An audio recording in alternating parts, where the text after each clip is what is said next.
Remember, it began all with a few Jaish-e-Mohammed posters in Srinagar. What has followed in the last 48 hours is a stunning chain of arrests, many of them of doctors, that have unraveled a full-fledged terror module operating out of the Kashmir Valley. From a cleric in Shopian to doctors at the Al-Falah University in Faridabad, here is how the Jammu and Kashmir police uncovered an entire terror network. Today's special report from Mir Farid in Srinagar.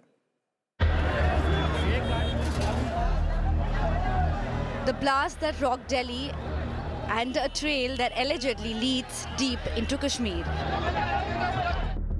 It started with a set of Jaish-e-Mohammed posters that appeared in Naugam near Srinagar in October. The local police launched a hunt, registering an FIR under the Unlawful Activities Prevention Act.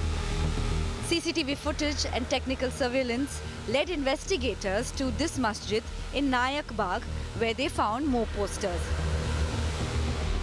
The Imam, Maulvi Irfan Ahmad Wagai, who also works as a paramedic at the Government Medical College in Srinagar, investigators claim wasn't just a preacher, he was allegedly a terror recruiter. The Masjid Committee claims they had no inkling what the Imam was up to.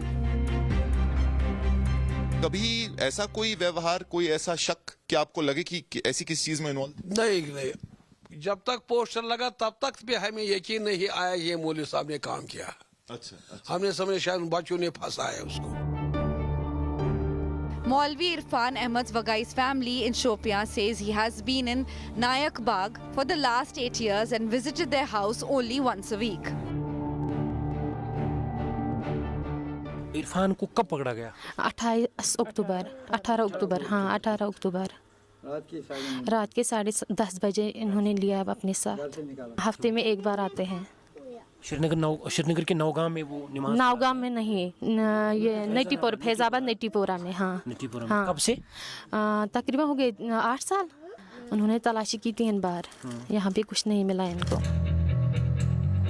From mosque sermons to encrypted chat rooms, Maulvi Irfan Ahmad allegedly played a key role in indoctrinating doctors and medical students into radical ideology. The cleric's interrogation blew the lid of the elaborate terror network and led to the arrest of Dr. Adil Ahmad Rathar and Dr. Muzammil Ahmad Shakil, from whom nearly 2,900 kilos of bomb-making material was allegedly recovered. A third suspect, allegedly influenced by the Imam, Dr. Umar An-Nabi, is suspected to be the bomber who triggered the blast outside the Red Fort on Monday. Dr. Nabi's family also claims ignorance about his links to terror. मुझे तो यकीन नहीं हो रहा है। हम वो कहते हैं ना, आसमान से गिर पड़े। इतनी गरीबी उनकी माँ ने उठाई है, क्या बताएं। आप किसी से भी मालूम कर सकते हो, पूछ सकते हो गांव में कितनी गरीबी उन्होंने उठाई। हमें तो बस वो गरीबी हमारे जहन में थी। तो आपको भी शौक लगा? कोई इंडिकेशन कभी थी कि ऐसा कुछ कर रहे थे? नहीं। As the investigation widened, the crackdown intensified. A massive anti-terror operation is underway across Jammu and Kashmir, targeting the banned outfit Jamaat-e-Islami. In Kulgam alone, raids were carried out at over 200 locations. Similar searches were conducted in Sopore, Anantnag and Shopian, focusing on Jamaat-e-Islami members, their associates and overground workers of terror outfits. Nearly 1,000 people are detained.